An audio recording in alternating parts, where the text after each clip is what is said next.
करते हैं। तो ये हो गया हमारा लक्ष्य। फंक्शंस ऑफ गाइडेंस यानी कार्य कौन कौन से हैं, तो मुख्य रूप से निर्देशन के चार कार्य हैं। पहला था डेवलपमेंटल फंक्शंस यानी विकासात्मक कार्य। विकासात्मक कार्य से क्या समझते हैं, एडजस्टमेंट फंक्शन यानी किसी भी स्थिति परिस्थिति में हमें किस तरह से एडजस्ट करना चाहिए। एडजस्ट एटले यानी समायोजन, समायोजन कार्य।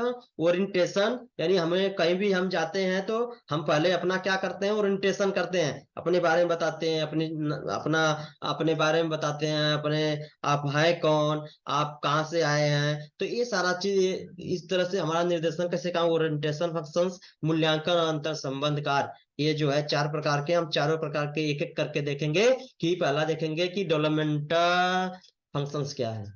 तो विकासात्मक कार्य से आशय यह है कि विकासात्मक विकासात्मक कार्य से आशय यह है कि विद्यार्थियों को समायोजन करने के लिए वातावरण में मदद करता है, जैसे कि स्कूल, घर आदि। अगर बच्चा स्कूल में गया, वहां जो है उसका समायोजन नहीं हो पा रहा है, तो वहां पे हम गाइड करके उनको निर्देश देके, वहां घर में बच्चा नहीं हो पा रहा है समायोजन, तो वहां इत्यादि जगहों पे हम समायोजन कर सकते हैं। वर्तमान स्थिति में समायोजन करने में मदद करता है। जिन स्थितियों में बच्चे ढलने में समस्या होती है, उसमें ढालने के लिए निर्देश देता है। ये जो होता है कि जहां बच्चे जो है कभी कभी ढल नहीं पाते हैं, उनको बहुत तकलीफ होती है। जैसे एक वातावरण से बच्चे गए, दूसरे वातावरण में अगर जाते हैं तो उनके लिए वहां का हर चीज नया होता है। हर चीज वहां पे होने में, उनको एडजस्ट होने में बड़ी समस्या होती है। तो उस स्थानों पे हमें क्या करना चाहिए, हमें निर्देश देना चाहिए जिसकी वजह से हम उनको ढाल सकें। एडजस्टमेंट फंक्शन का मतलब स्कूल की जो परिस्थिति है, परिस्थिति में निर्देश देना। जैसे स्कूल में बच्चा खेल रहा है, तो उसमें किस बच्चे को समस्या उस खेल से हो रही है, तो उसे समायोजन करना। कुछ बच्चे ऐसे होते हैं, जैसे हम अभी बहुत सारे बातें, जैसे अभी इंक्लूजन है, तो इंक्लूजन में कुछ बच्चे ऐसे होते हैं कि जो हमारे दिव्यांग बालक हैं, तो उनके लिए बच्चा जो है वो उनके साथ खेलना नहीं पसंद करते हैं, या उनको इंस्ट्रक्शन बताना नहीं पसंद करते हैं, या उनके इंस्ट्रक्शन उनको समझ नहीं आता।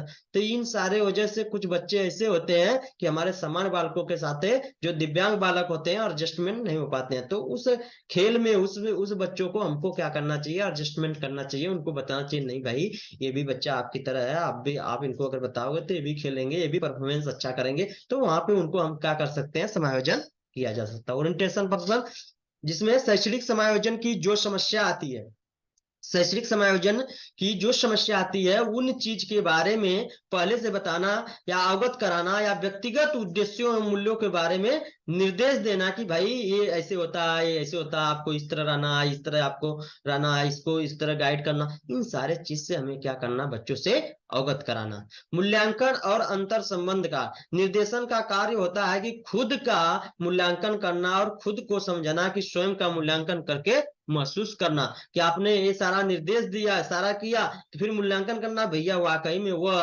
कितना जो है प्रभावशील हुआ, कितना इफेक्टिव हुआ, कितना उससे बेनिफिशियल हुआ। इन सारे चीज को हमें क्या करना, मूल्यांकन के जरिए उसे हमें महसूस करना।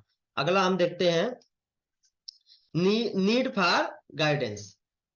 यह किसके लिए क्यों आवश्यकता है, तो यह जो है मुख्य रूप से चार दृष्टिकोण के लिए जरूरी है। पहला है व्यक्ति के दृष्टिकोण से, शिक्षा के दृष्टिकोण से, समाज के दृष्टिकोण से, साथ ही साथ मनोवैज्ञानिक विज्ञान के दृष्टिकोण से। तो यह व्यक्ति के दृष्टिकोण से, शिक्षा के दृष्टिकोण से, समाज के दृष्टिकोण से और मनोविज्ञान के दृष्टिकोण से इसकी आवश्यकता होती है। अब हम बात कर लेते हैं थोड़ा कि निर्देशन के प्रकार कौन कौन से हैं।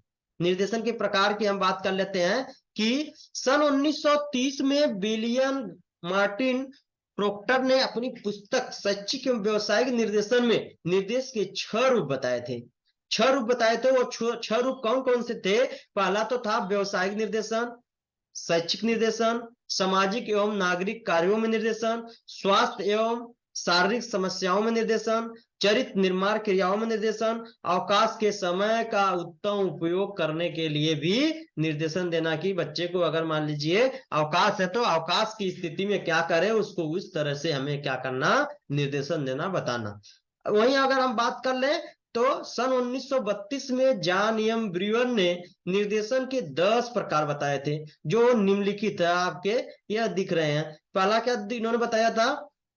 इन्होंने तो बताया था शैक्षिक निर्देशन, व्यवसायिक निर्देशन, घरेलू संबंधित निर्देशन, धार्मिक निर्देशन, अवकाश और मनोरंजन के लिए निर्देशन, नागरिकता के लिए निर्देशन, व्यक्तिगत उन्नति संबंधी निर्देशन, उचित कार्य करने के लिए निर्देशन, सहयोग एवं विचार विमर्श संबंधी निर्देशन, और साथ ही साथ सांस्कृतिक कार्यों में से संबंधित निर्देशन देने की जरूरत है।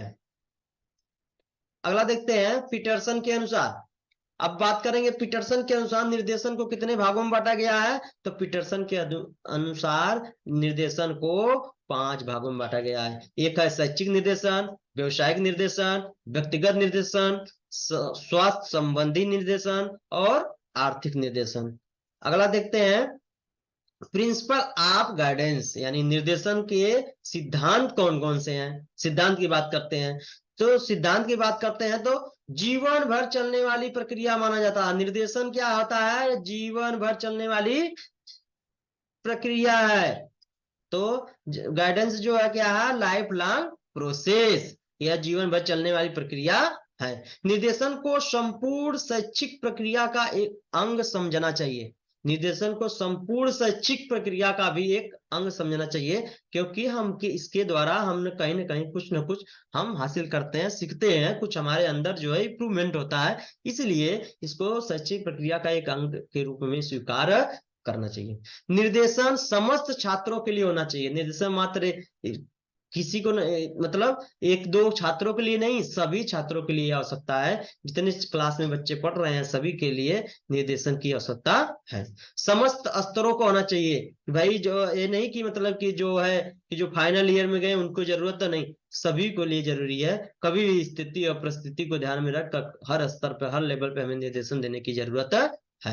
निर्देशन सर्वांगीण विकास से संबंधित है। निर्देशन के द्वारा व्यक्ति के, बालक के, छात्र के, छात्रा के क्या करता है? सर्वांगीण विकास। सर्वांगीण विकास चाहे वह शारीरिक विकास हो, चाहे मानसिक विकास हो, चाहे लैंग्वेज भाषा विकास हो, चाहे नैतिक विकास हो, यानी सर्वांगीण विकास यानी चौमुखी विकास से संबंधित होता है। व्यापक क्षेत्र है इसका, जो है निर्देशन का जो क्षेत्र है वह व्यापक है। आत्मबोध और आत्म विकास को विकसित करना। निर्देशन कार्यक्रम जो होता है यह क्या होता है? लचीला हो, कि हर व्यक्ति के लिए संभव हो, सब कर सके। व्यक्तिगत विभिन्नताओं को महत्व देना, कि जो व्यक्तिगत विभिन्नता है, इंडिविजुअल डिफरेंट है, उसके महत्व को भी बच्चे जान सके। भावी आवश्यकताओं का पर भी ध्यान